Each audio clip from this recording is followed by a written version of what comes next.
Oke teman-teman, kembali lagi bersama saya Guru Valo. Hari ini saya ingin sedikit membagikan sebuah rahasia yang tidak semua orang tahu.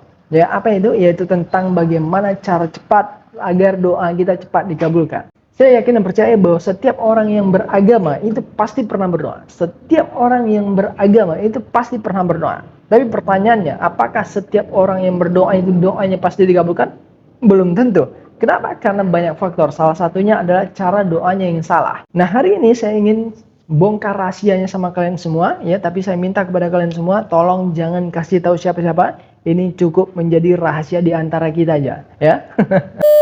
Doa saya yang dikabulkan itu banyak. Ada yang dikabulkan dalam waktu hitungan tahun, ada hitungan minggu, ada yang hitungan bulan, bahkan ada yang hitungan jam tuh ya. Jadi dulu beberapa tahun yang lalu saya pernah menjadi office boy. Ya, lalu kemudian saya berdoa minta 14 juta, dikabulkan hanya dalam waktu 1 jam.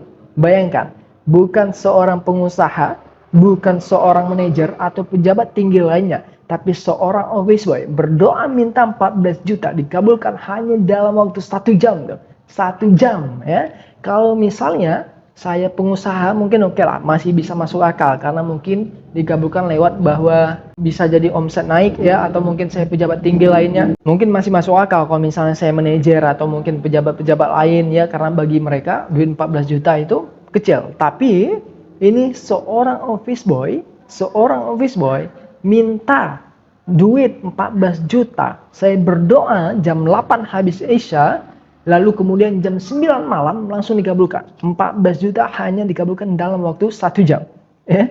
Setelah doa itu dikabulkan, saya nyesal. Jujur aja saya nyesal. Nyesalnya kenapa? Ya kenapa saya nggak mintanya 1 miliar tuh. Coba kalau dari awal saya mintanya 1 miliar. Pasti besok paginya saya langsung resign tuh. Ya. Langsung saya bikin usaha, saya rekrut karyawan, langsung jadi bos saya. Ya. Yang awalnya kemarin saya jadi OB, tiba-tiba besoknya saya langsung jadi bos. Ya kan, hanya dalam waktu 1 hari itu. Nah, lalu bagaimana caranya supaya doa itu cepat dikabulkan?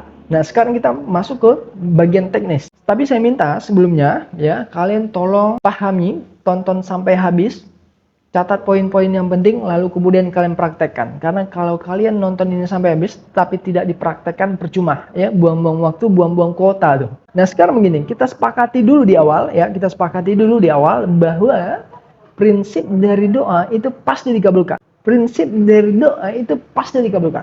Doa itu pasti dikabulkan. Sepakat nggak? Setuju nggak? Setuju ya? Doa itu pasti dikabulkan. Ya, jadi kalau mungkin sebelum Anda menonton video ini ada pikiran-pikiran negatif, atau mungkin Anda tidak percaya dengan kekuatan doa, Anda tidak percaya dengan pengabulan doa, mulai detik ini Anda hilangkan pikiran negatif itu, lalu kemudian Anda pasang dalam mindset Anda bahwa doa pasti dikabulkan, doa pasti dikabulkan, doa pasti dikabulkan ya. Nah, sekarang kita masuk ke langkah yang pertama. Jadi banyak orang-orang itu yang ketika berdoa, cara doanya pun masih salah. Salahnya di mana? Salahnya itu bukan dilakukan hanya oleh anak kecil, tapi orang dewasa itu juga banyak melakukan kesalahan. Salahnya itu di mana? Salahnya itu adalah ketika mereka berdoa, mereka nggak mau ngangkat tangan. Ya, banyak orang-orang itu ketika berdoa itu malas-malasan, tangannya itu ditaruh di bawah, tangannya ditaruh di atas paha mereka, di atas lutut mereka gitu ya. Seharusnya ketika Anda berdoa, tangan Anda itu harus diangkat begini. Ya, harus diangkat begini. Ya, kalau saya itu setinggi dada, sejajar dengan dada begini. Ya, nah saya angkat begini. Tapi nggak perlu tinggi-tinggi begini juga, nggak perlu. Ya, tapi cukup sampai sedada begini, ya, sedada begini. Nah, lalu Anda mulai berdoa tuh. Ya, jadi jangan sampai kalian berdoa nggak ngangkat tangan.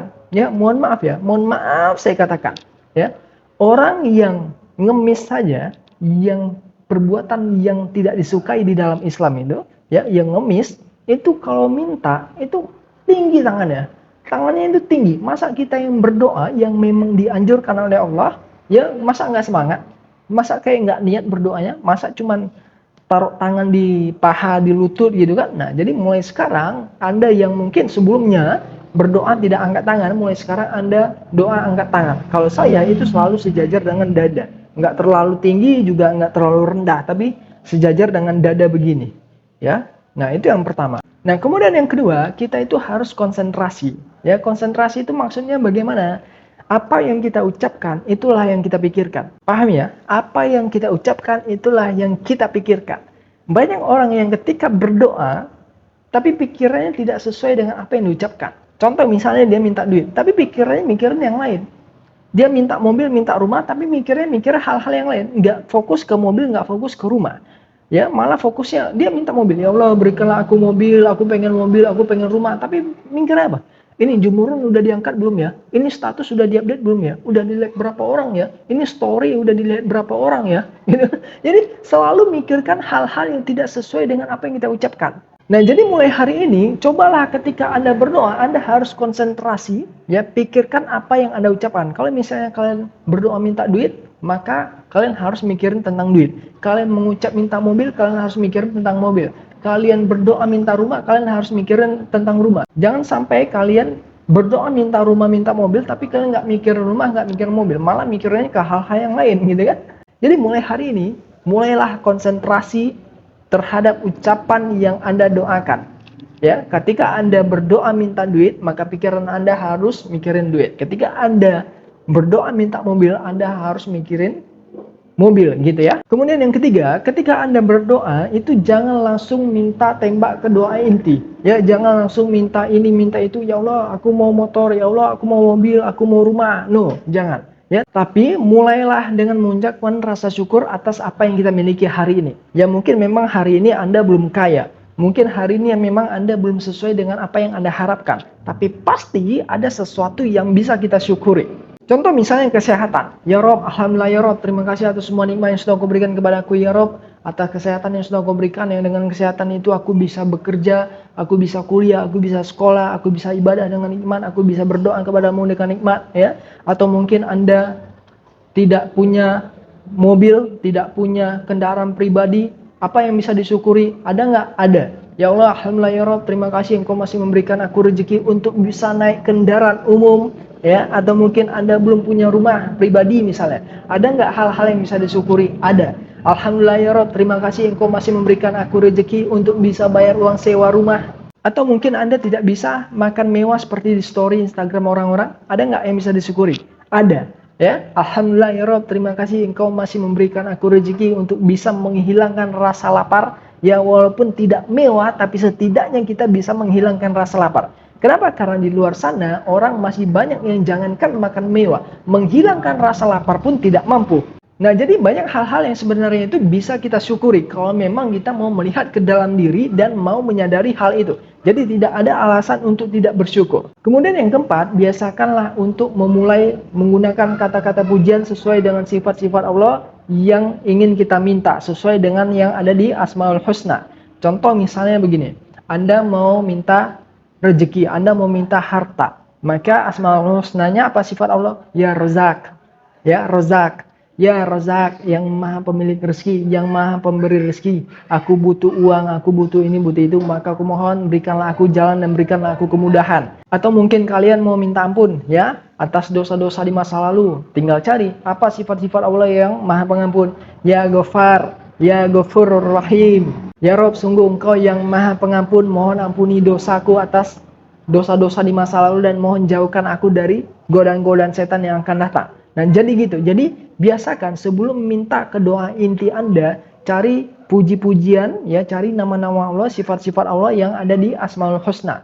Ya, Asmaul Husna itu kan pada umumnya ada 99. Walaupun saya pernah mendengar bahwa ada ulama yang mengatakan bahwa sifat Allah itu lebih dari 99, tapi pada umumnya itu kita gunakan yang 99. Nah, jadi nanti silakan cari sifat-sifat Allah sesuai dengan apa yang kalian minta. Kalau kalian mau minta harta, maka carilah sifat Allah yang maha pemilik dan maha pemberi harta. Kalau kalian mau minta kesembuhan penyakit, carilah Allah yang sifat-sifat Allah yang menyembuhkan. Nah, jadi biasakan menggunakan kata-kata pujian atau mungkin bahasa manusia itu disebut dengan rayuan lah, gitu ya. Sedangkan orang lain minta tolong sama manusia saja, kita minta tolong sama manusia itu kan kadang ada kata-kata pujian, kadang ada kata-kata pengantar bahkan, ya kan. Apa kabar? Kerja di mana sekarang? Udah sukses ya sekarang? Pinjam dulu duitnya. Nah, tuh ya. Ya, orang saja mau minjam duit kepada manusia, orang mau minta tolong kepada manusia, itu menggunakan kata-kata pujian dulu tuh. Ditanyain dulu kabarnya, Ditanyain kerjanya di mana, dipuji, udah sukses ya sekarang, baru tembak ke intinya, boleh pinjam duit nggak gitu kan. Nah ini kita minta doa kepada Allah, masa kita nggak menggunakan kata-kata pujian. Nah jadi itu, jadi biasakan menggunakan kata-kata pujian ketika mulai berdoa. Yang kelima, yaitu Anda harus yakin pada doa Anda. Jadi banyak orang itu ketika selesai berdoa, mereka itu nggak yakin sama doanya sendiri, ya. Memang mereka tetap berdoa, mereka masih berdoa, tapi setiap kali selesai berdoa itu kayak ada rasa-rasa kurang yakin. Kayak ada ucapan-ucapan dalam diri itu kayak, yakin nggak ya? Dikabulkan nggak ya? Masa iya dikabulkan? Kayaknya kurang yakin lah, aku kan cuma karyawan. Kok gimana ya caranya beli mobil cash ya? Gimana caranya beli rumah cash ya? Itu pasti ada ucapan-ucapan seperti itu. Nah, kalau misalnya Anda sebelumnya mungkin ada keraguan-keraguan seperti itu ya, mulai Anda hilangkan. Jangan ada keraguan sedikit pun. Kalau ada keraguan di dalam diri Anda atau bahkan Anda mempertanyakan doa Anda, selesai semua.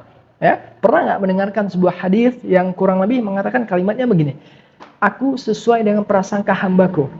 Ya, aku sesuai dengan prasangka hambaku. Nah, jadi kalau misalnya kita berpikiran negatif, tidak yakin, maka ya sudah, tidak dikabulkan. Tapi kalau kita yakin 100%, optimis 100%, maka insya Allah itu akan ada jalannya.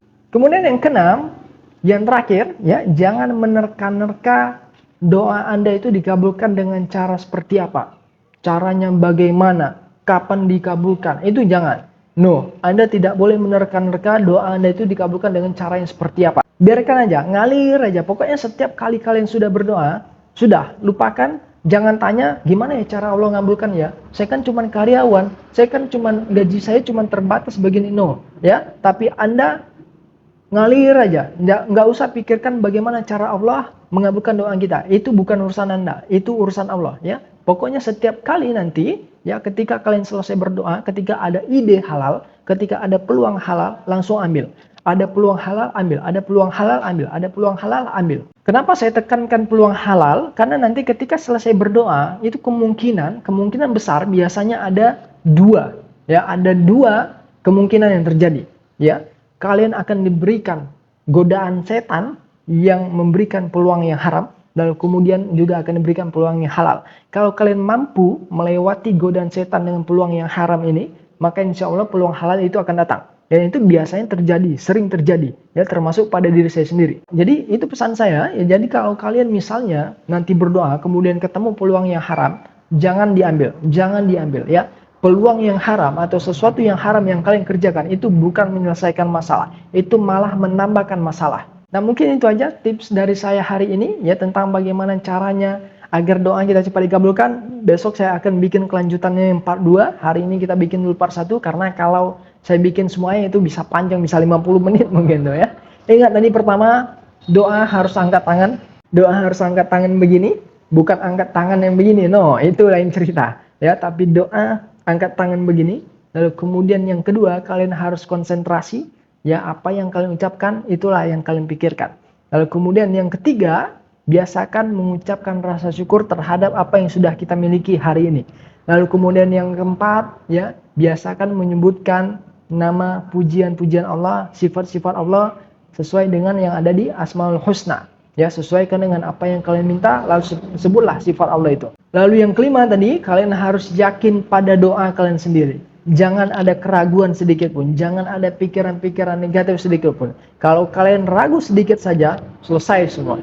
Kemudian yang terakhir tadi, yang keenam, jangan pertanyakan gimana caranya Allah mengabulkan doa kita. Jangan berkecil hati, jangan pernah menanyakan, saya kan cuma karyawan, gaji saya terbatas, masa iya saya bisa beli mobil cash? No, ya. Yang namanya doa itu selalu mukjizat, ya. Mukjizat itu, jadi itulah indahnya doa. Jadi doa itu lebih sering dikabulkan dari hal-hal yang tidak kita duga. Maka kita jangan menduga-duga. Ya, jangan menduga-duga, Allah kabulkan doaku dengan cara apa ya? Kapan ya? Caranya gimana ya? No, itu bukan urusan Anda. Tugas kita hanya meminta. Maka soal cara bagaimana Allah mengabulkan, biarlah itu menjadi urusan Allah. Ya, mungkin itu saja dari saya hari ini. Jika mungkin kalian ada masukan, silakan tulis di kolom komentar. Dan jika kalian suka atau merasa ada manfaat dalam video ini, silakan kalian share supaya kawan-kawan yang lain tahu. Tapi jangan kasih tahu yang lain dulu, kasih tahu keluarga dulu. Ya, ini cukup rahasia. Oke, sekian dari saya Yogi Valo. Sampai jumpa lagi di next video.